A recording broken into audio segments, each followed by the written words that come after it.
Yeah.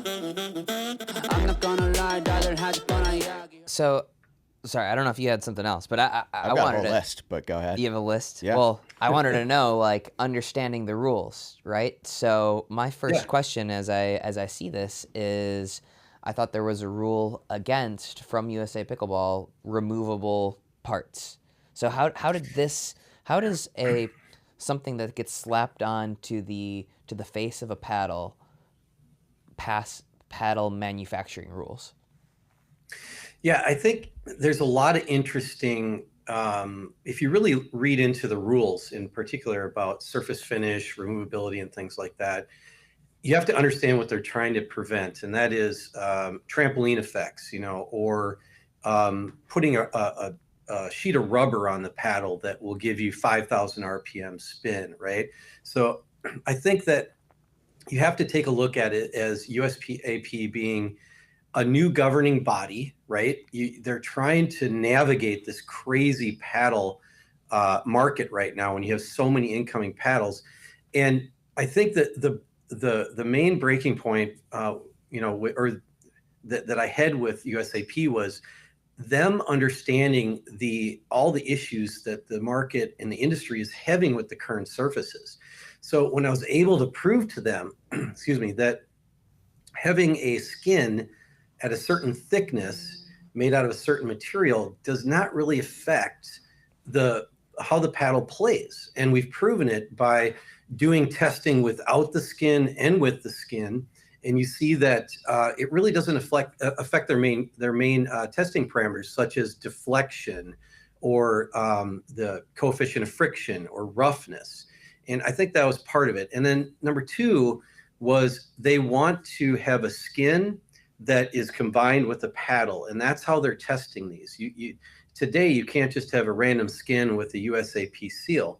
We have to have a separate part number on our paddle and on the skin that when they're put together, it's a part number that has been certified as a finished paddle at USAP. And that's kind of how it came together.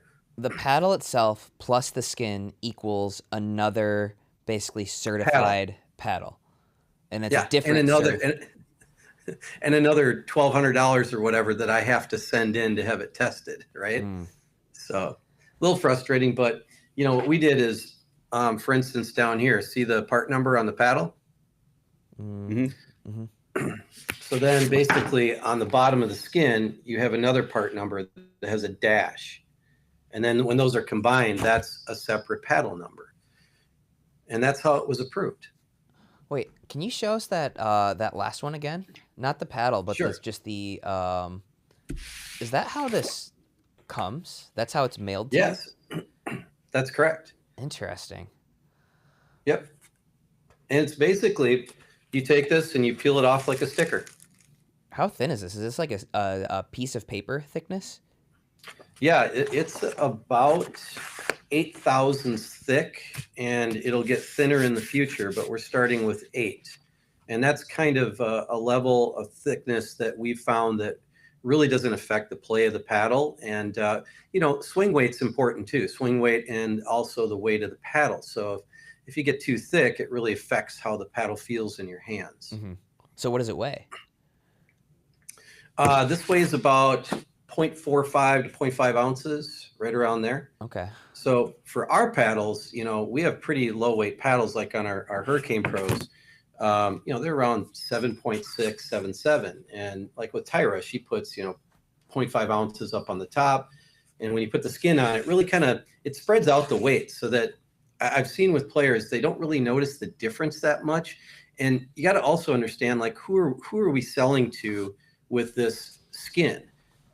It's that 3.5 to 4.5 player that isn't going through paddles as frequently as higher level players, and that the value proposition for them is like, look, I can get my spin back, and a lot of people add weight anyways, so it kind of balances out.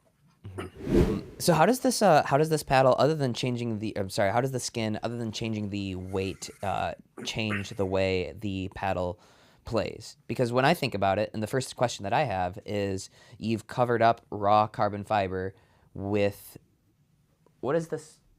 made out of? Yeah, Fiberglass?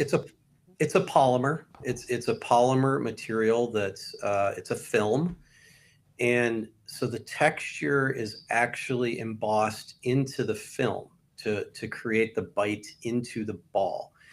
And there's obviously hundreds of different types of polymers that you can choose from.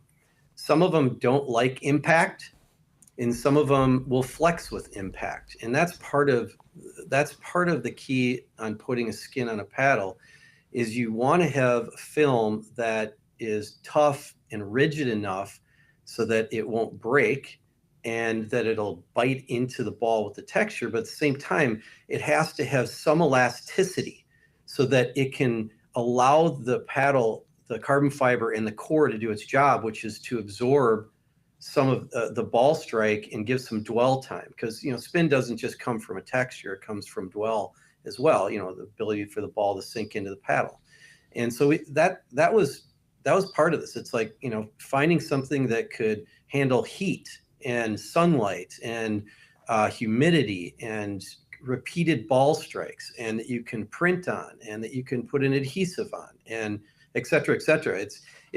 I mean, I'm kind of a part-time chemist and, full-time, polymer engineer. And that's what I love to do. I love to, solve problems with materials like this. The pickle box. The pickleball box? The dink Pickleball box. Yeah, just kidding. It's the pickleball box. The pickleball box, It is a subscription box. gear, accessories, apparel. And it comes straight to my door with all the hottest pickleball gear in here. It's so hot I can barely.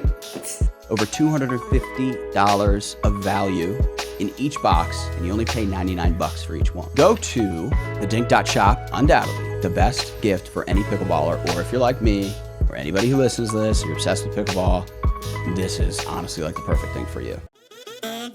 Yeah. I'm not gonna lie, rather had fun, yeah.